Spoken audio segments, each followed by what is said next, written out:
Good morning, everyone.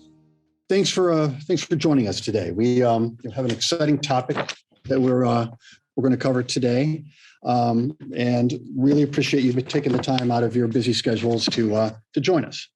So our topic today is tech in unexpected places, and we are going to be joined by three experts who are going to walk us through this topic, talk about some use cases and some of the plans that are in place, and hopefully get us into a very interesting discussion on what is possible. I want to get through a couple of housekeeping items first. All right, so first, we're recording this session. So if anybody after the webinar would like to receive a copy, please email one of our panelists or email me. Our email addresses will appear at the end of our presentation, and we'll send it to you. Also, if you have any questions that occur to you during the course of today's webinar, please put them into the Q&A box, and we'll add them to the list. At the end of our overview, we'll have a chance to go through the questions, and if we don't happen to get to one of them or several of them, we'll follow up individually. Finally, if you have any technical issues during this presentation, send us a note in the chat. We'll try to find a way to help you out and get you connected properly. All right, so with that, I want to give some quick introductions. My name is Ray Vincenzo. I work at Tactile in the marketing department, and I'm going to be the host of today's webinar. The experts that are joining us right now are Jim Brisimitzis from the 5G Open Innovation Lab. He is the founder and general partner there, and he's going to give us a little insight into what that organization is all about. And we're also joined right now with Kelly Malone.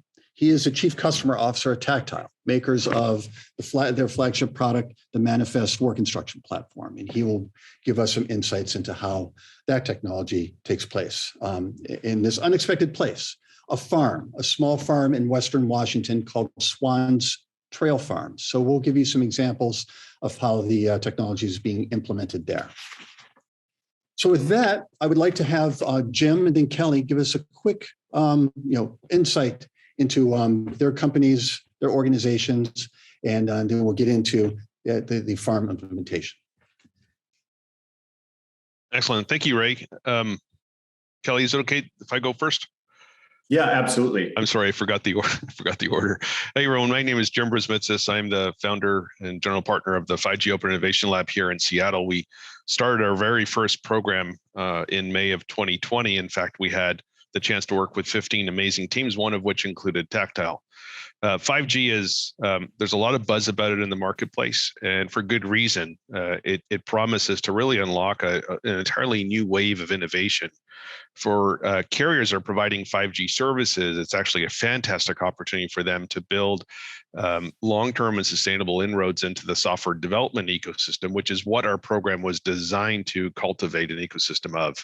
We've had the distinct pleasure to work with great teams like Tactile and 58 others now across 4 different programs. We operate 2 programs a year, and we're backed by corporate partnerships that include Microsoft and Intel and T-Mobile and Accenture and Augmented and Ericsson and Nokia and others. And so with that, thank you very much for this opportunity, Ray, to be part of today's session. And I also want to share a heartfelt thank you to Kelly and to Nate from Swanstrail for offering their time today as well. Thanks, Jim. That's great. So a bit about Tactile. At Tactile, we're really focused on delivering products and technological innovations that empower and equip typically deskless workers with the tools that they need to complete their jobs flawlessly, accurately, and on time. Our flagship product, as mentioned, is Manifest, which is an augmented reality work instruction platform, helps companies capture knowledge, train and empower their workforce, and then facilitate uninterrupted workflows for those. Manifest includes the ability to rapidly build and scale content creation. So again, using state-of-the-art technologies of the cloud and augmented reality.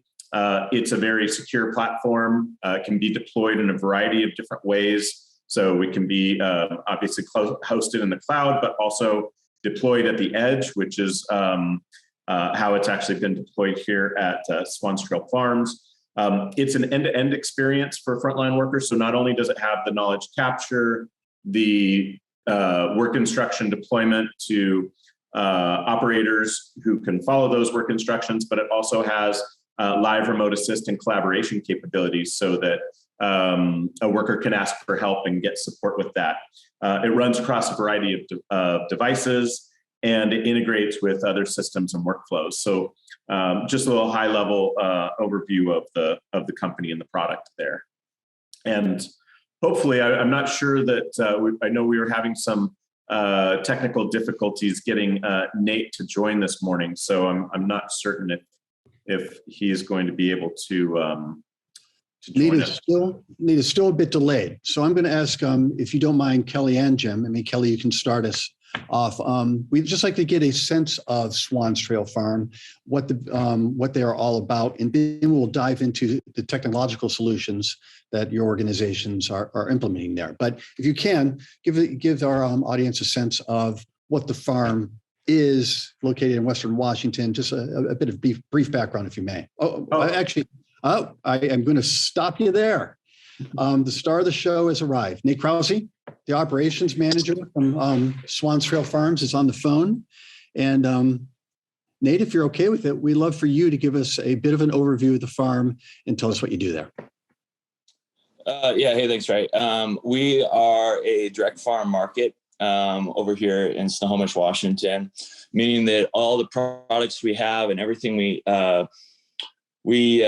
sell comes directly from the farm. And so we have basically 3 different seasons. We start with strawberries in the spring, and then we have events during the summer as far as like weddings, company picnics, and that sort of thing. And then we have in the fall, apples and pumpkins.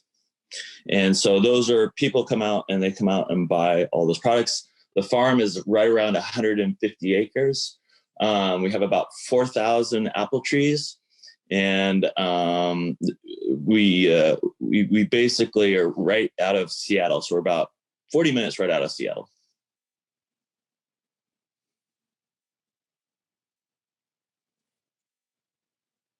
Did you catch that?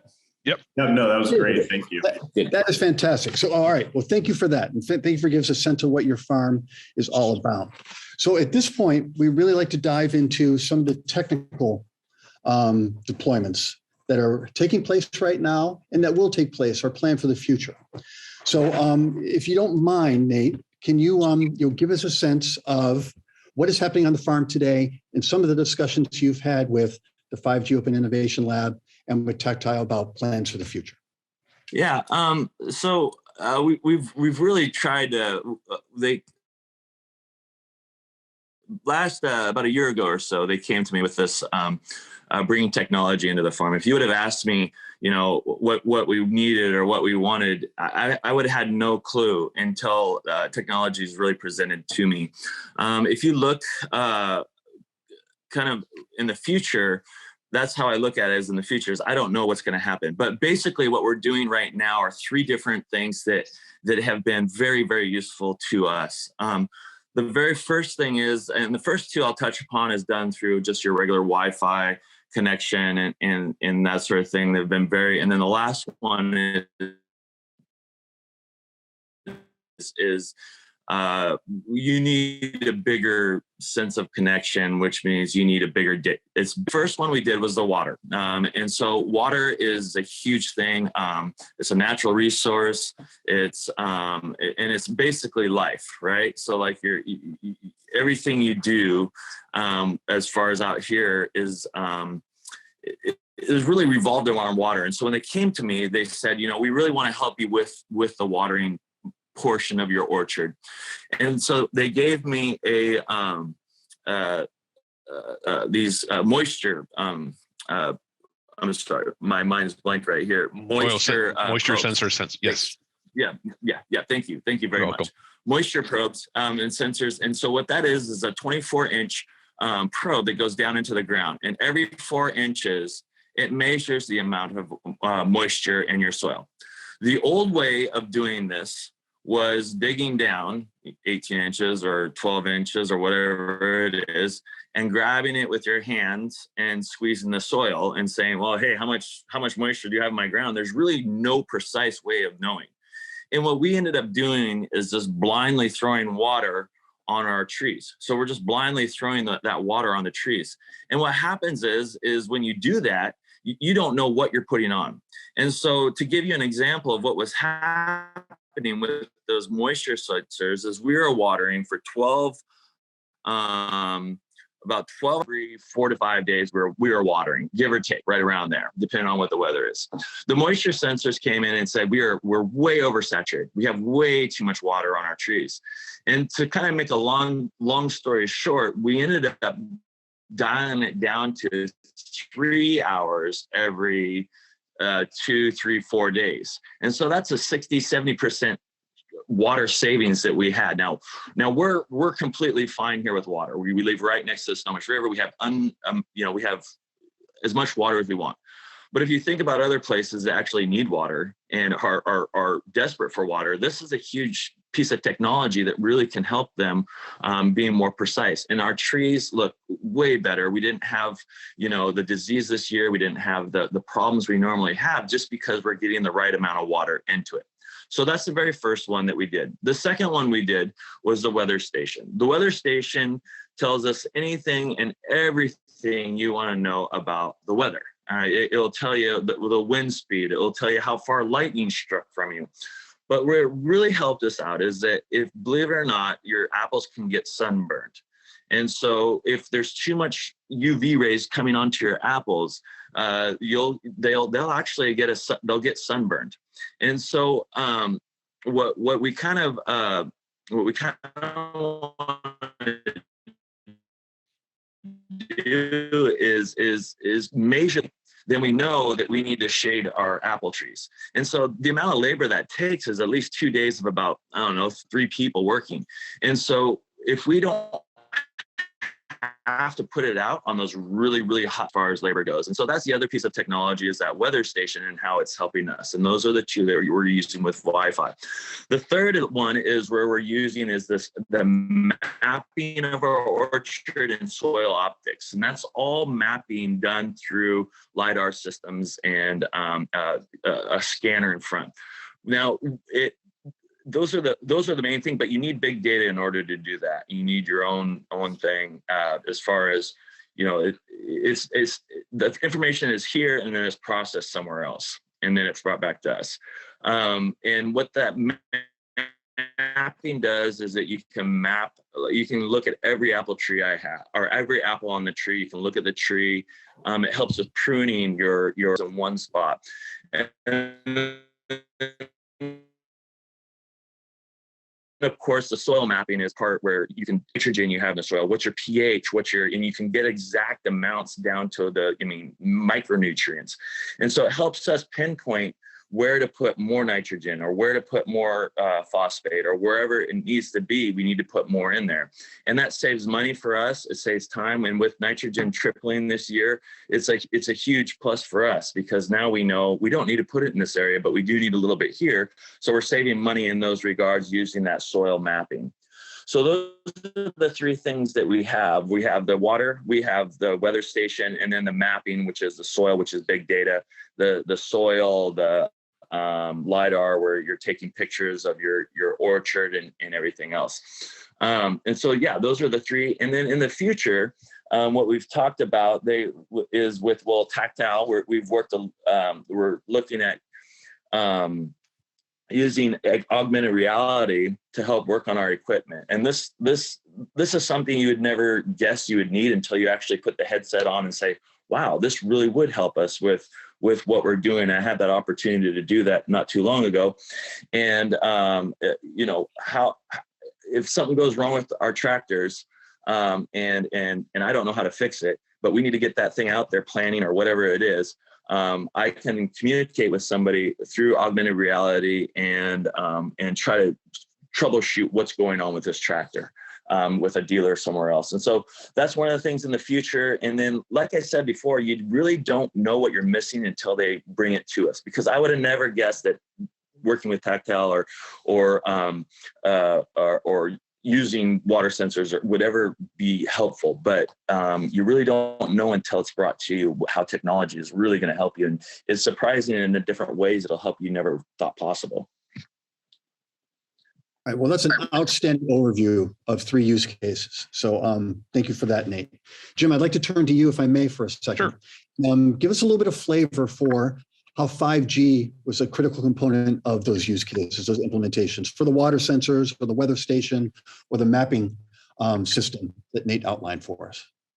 Yeah, great question. So the location of Nate's farm that he had shared with you is right along the Snohomish River, and I estimate about 4 to 5 miles to the east is the town of Snohomish, where there's plenty of broadband access, and then maybe another 4 to 5 miles to the west is Everett, and that's got plenty of infrastructure. But on that street that Nate's on, most homes there, their ISP services through HughesNet and satellite, and we're not that far from in urban areas. And so first and foremost, the ability for us to create a 5G network that allowed for these use cases and future use cases to really be experimented on is, I think, the biggest advantage. We're also very fortunate through our partnership with T-Mobile to actually backhaul the internet traffic via their network, via local towers in the area. As one of the slides shared earlier, when we had this opportunity to build these experimental networks, we very much looked at this opportunity with Nate and also Andrew from Andrews Hay in Arlington as the great experiment. Now that we have critical connectivity and infrastructure in place, how do we bring the software world into the mix to enable farmers like Nate and Andrew use data that they otherwise didn't have in the past to improve what it is they do? And Nate just touched on a few low-hanging fruit, no pun intended, use cases that we've helped with. But to Nate's last point, we now have infrastructure in place that we could do everything from real-time video analytics. He had mentioned mapping and soil mapping with optics. We've done that before through one of our teams called Innovate Ag. Not too long ago, in the fall of last year, we collaborated with Amdocs and Microsoft on flying a drone over Nate's property and doing additional mapping of his orchard for cosmic crisp apples and honey crisp apples as well.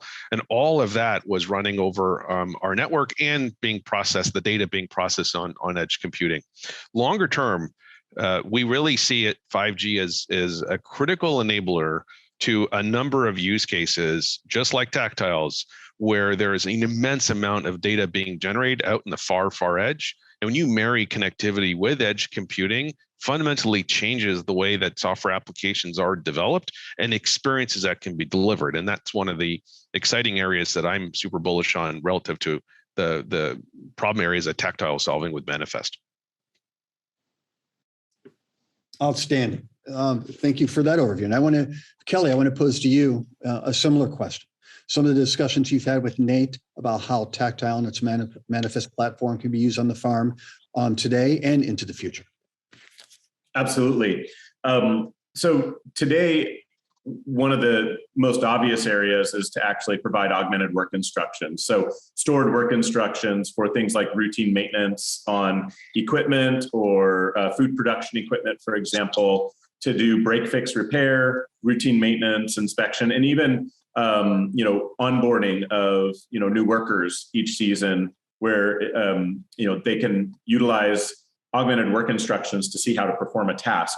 And this can be performed on any number of devices. So obviously we have the sophisticated head-mounted devices, but the same content can also be consumed on a mobile device. So literally somebody can pull out a mobile phone, and if they need to, let's say, check the battery on a tractor or something like that, it could walk them through the steps on how to do that if that wasn't a task that they were familiar with. That's available today. And we think that that's a really straightforward use case. An area that we're also exploring and we're starting to work is with integrating some of that sensor information. So the Manifest platform can also bring in sensor data, such as the data that's being generated from the weather station, or perhaps the equipment also has sensor information that it can expose. And then you can start to do some other interesting things. So one of the use cases that we look to deploy here this year would be to just do an inspection on the weather station and make sure that the sensors are all functioning properly. So, with Manifest, you can walk up, and I believe Nate actually has a mobile application that tells him what all the sensor readings are, both currently as well as historically.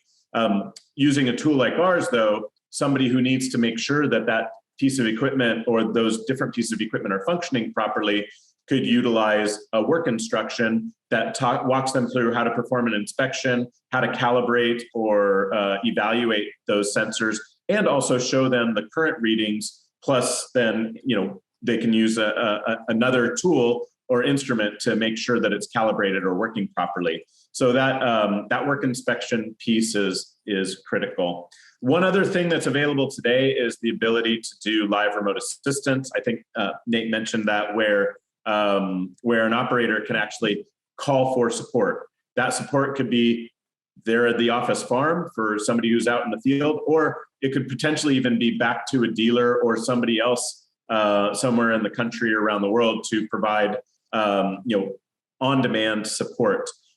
With the current infrastructure that's there, we could probably support a one-to-one call. As we look towards the future with a 5G deployment, then we could actually operate numerous simultaneous calls or even have groups or teams collaborating together, both on-premise and remotely. The bandwidth would enable that capability as well. And I might be getting ahead of your next questions about looking at the future. So I'll stop there. No, that's great information. And I think it's really helpful for you to provide that insight. So we are starting to get some questions from the audience. So we're okay. We're going to get into a bit of a Q&A session. Unless, gentlemen, please raise your hand if there's a critical component of what's happening at the farm right now that we need to cover before that. Raise a hand and we'll give you the platform. Well, I'll just add one other thing, just more looking towards the future. So with a platform like ours, in addition to having multiple collaborators, being able to support efforts there, the other thing that a 5G infrastructure can assist with is also sharing of 3D model content. So actually providing a digital twin of the equipment and being able to provide visualization of rich 3D content. So today Manifest doesn't require that, and we can work in an austere environment by overlaying augmented reality over the top of real world equipment or provide simple models. But once you introduce 5G and edge computing capabilities, now you can provide much richer content to the end user, making it even easier for them to gain critical information and to understand the information that's being presented to them. Outstanding. Well, on the front, we are getting some questions in. I'd like to pose those. And Nate, if I may start with you, can you give us a sense on how you and your team interact with this technology and the data that it's providing? We'd like to get an idea of, is it solely you who are using this information? Is it being distributed amongst your team and put to use? Give us a sense of how that works. That's a great question. It's actually all of it. A lot of the stuff goes to my phone, and so I'm the one that has the app right now, and this is all test stuff and everything else. I think one thing you got to look at is farming is a very generational business, and it's more of an older person's generation, and to have it change is in different ways is going to be a little bit slower. And I think that's a lot of the reason you haven't seen technology in agriculture like you have in like manufacturing, healthcare, all that other stuff. We've talked about, Jim and I've talked about this before, is like how far behind agriculture is. And so my family still runs the farm. I have my dad and mom both still run it. I'm the one communicating with them, which has been kind of funny to kind of see, is like, hey, hey Ben, that's my dad's name. Hey, this is looking like we need more water. And it was kind of like, seriously, come on, that sort of thing. And then when we started getting that, there's more interest coming in, and him saying, hey, can I get that app on my phone? Let's put it on my phone. And I think we did, but then he has a hard time navigating his phone, you know what I mean? Which is totally cool. I understand that, And so, but a lot of that communication came through the phone. The weather station, the really cool thing about the weather station is the Snohomish Valley is it has a lot of different farms and a lot of different types of farming. Anybody can access that weather station through Washington State University, which we have partnered with. And I was reluctant to say that. I always forget to, but Washington State University also works a lot with us on all this stuff. And so they interpret a lot of the data that I'm getting, and then we give it, and then we're able to use it. So, but Washington State University has it on their website, so they can look there. So let's say, there's 7 pumpkin patches within 10 miles of each other, and we're all really good friends. And so, but let's say one of the guys say, hey, what's the UV rays coming in, or what's your rain amount down there, and that sort of thing. And then it's a great way to communicate what we have. So to kind of sum that up is I'm the guy who's really getting a lot of this information.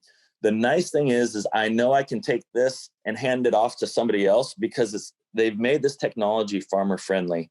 And so I can take my phone and the information I'm gaining from that. Let's say it's the moisture sensors, when it tells me to turn it on and turn it off, because it's all done through my phone. And I can give it to one of our managers and say, hey, here you go. I'm going to be gone. Or let's look at COVID. Let's say I'm out for 14 days or whatever it is. I can hand that over to my one of my workers and say, hey, you take care of this now. It's very easy. Turn it on, turn it off, and you're done. There's nothing to it. Where before, you would have really had to really be on it, and had to, it would take up a huge amount of time. And still at the same time, you wouldn't know when to turn it on. That worker would have no clue, except if they had that experience of watering. So, and that's this big thing, is the food resilience. And now I'm kind of going into some other stuff that you don't want to hear about, but that's kind of what I'm kind of going towards is that, it's myself communicating with other people. But if I had to hand this off, it's super easy to hand off, and somebody else could do it. So. All right. That's excellent. Now, Nate, I gotta keep you on the line here. A few questions that I think are specific to you. The first one is this: does your network of sensors include air quality? I don't think we do support that yet. We have the plumbing to support it, but we don't support air quality yet.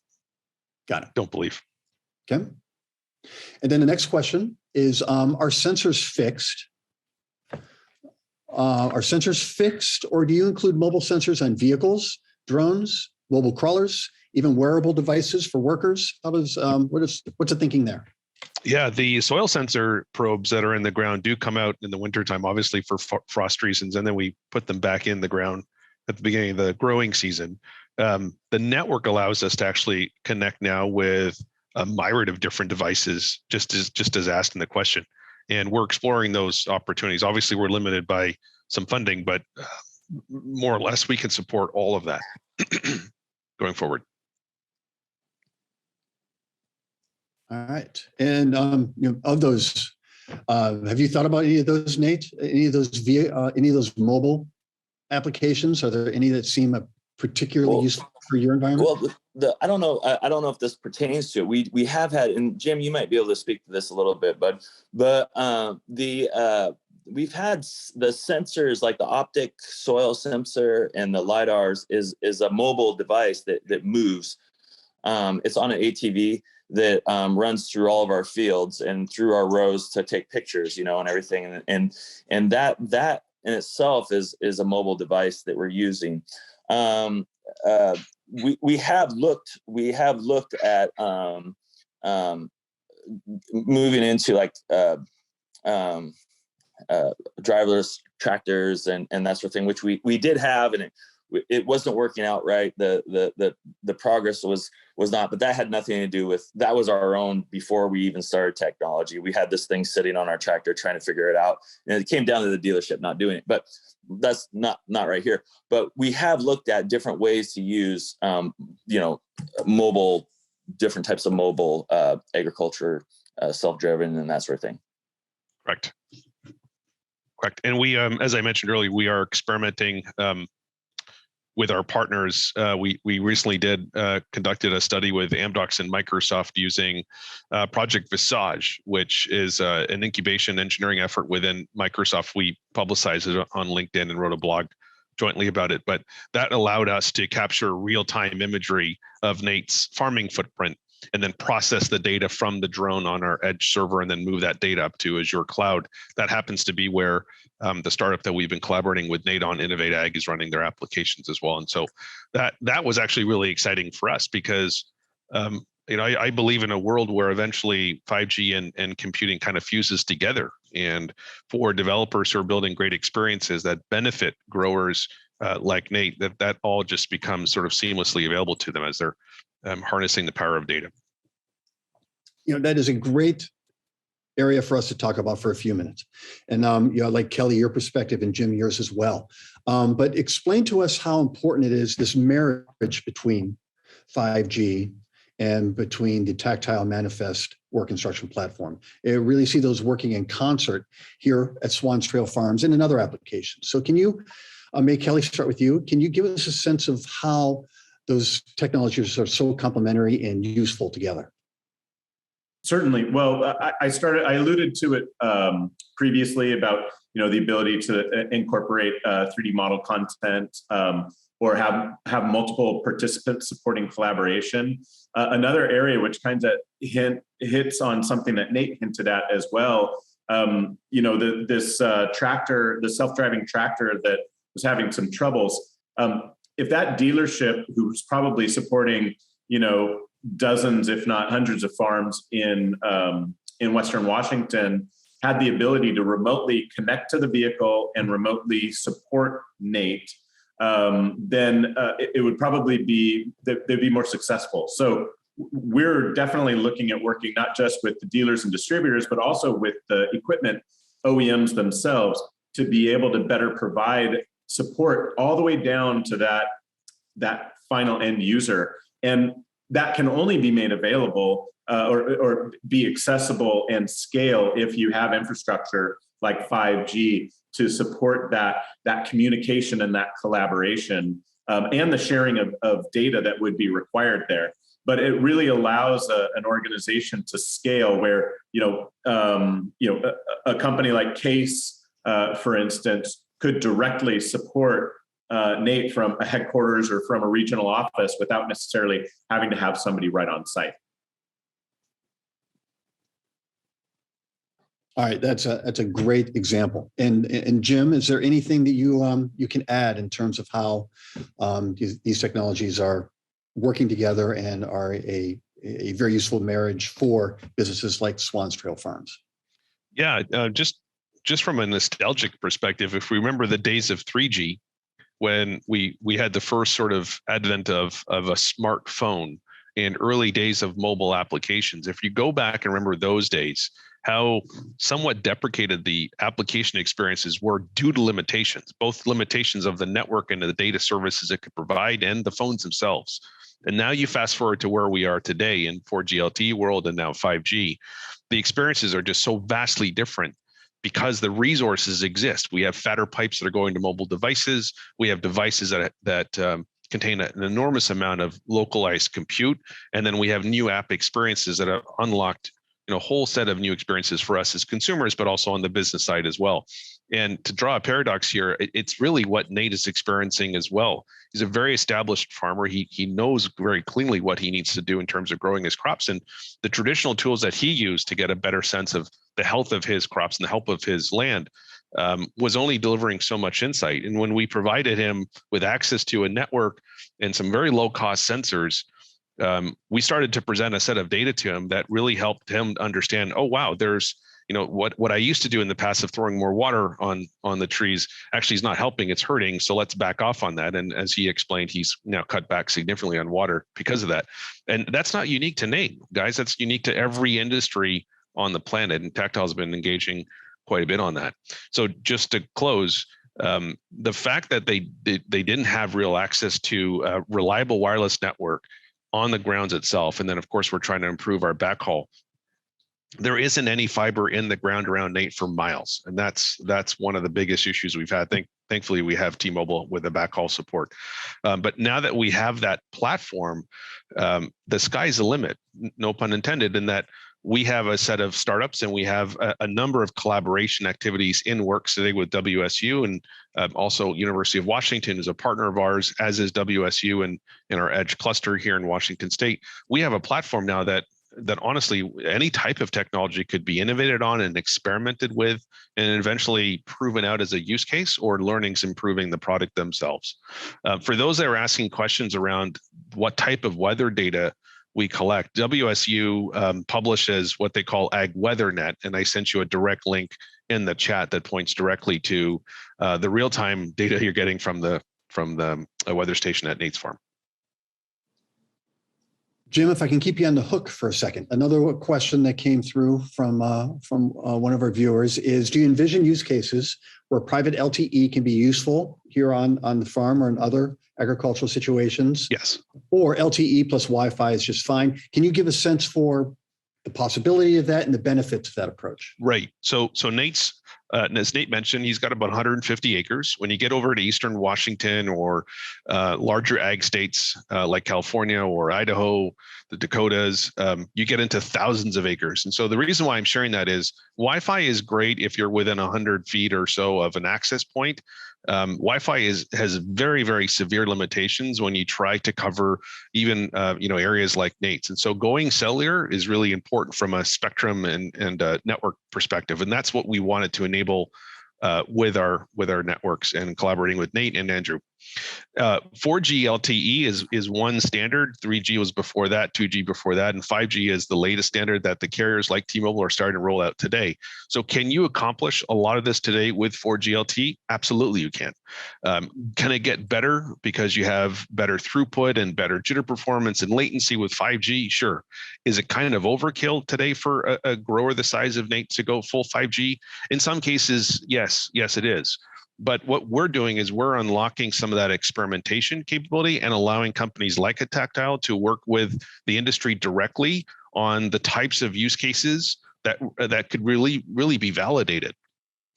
And so what we are also hoping to drive eventually with one of our industry partners called CNH. And CNH, if you're not familiar, they're a global conglomerate. They're the producers of agriculture equipment, heavy equipment under brands like Case and New Holland.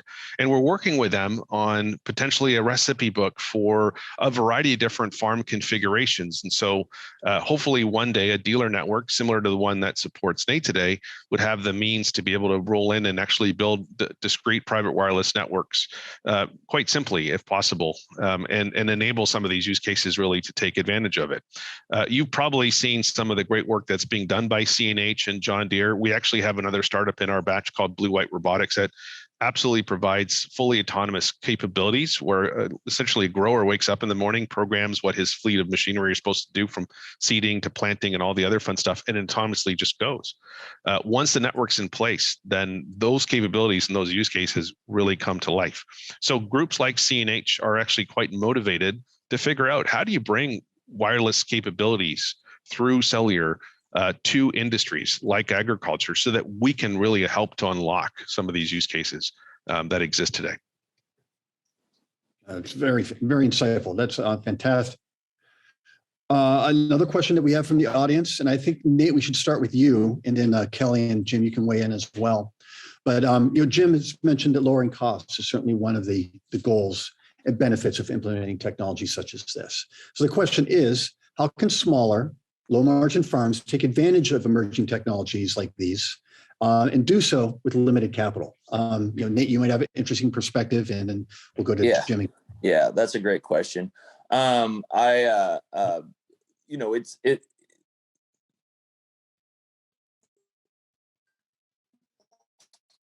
don't know really how to answer that.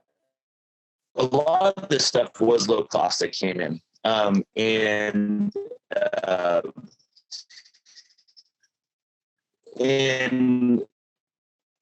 if I would have known how this would have helped me, I probably would have purchased a lot of this stuff on my own. just from even just go. I think one of the things that we're trying to do with people coming into the planet, and I think it's 10 years or something. I forget what the standard is or whatever it is. I'm sorry, Nate. I'm sorry, we're getting a little. Hey, Nate, I'm sorry to cut you off. More people coming in, you have less ground. We're getting a lot of feedback right now. I'm going to move over to Kelly. Okay. Yeah. At this point, and Kelly, if you have a perspective on, agricultural businesses with limited capital, how they might approach emerging technologies and put them to use. If you have a perspective there, we'd like to hear it.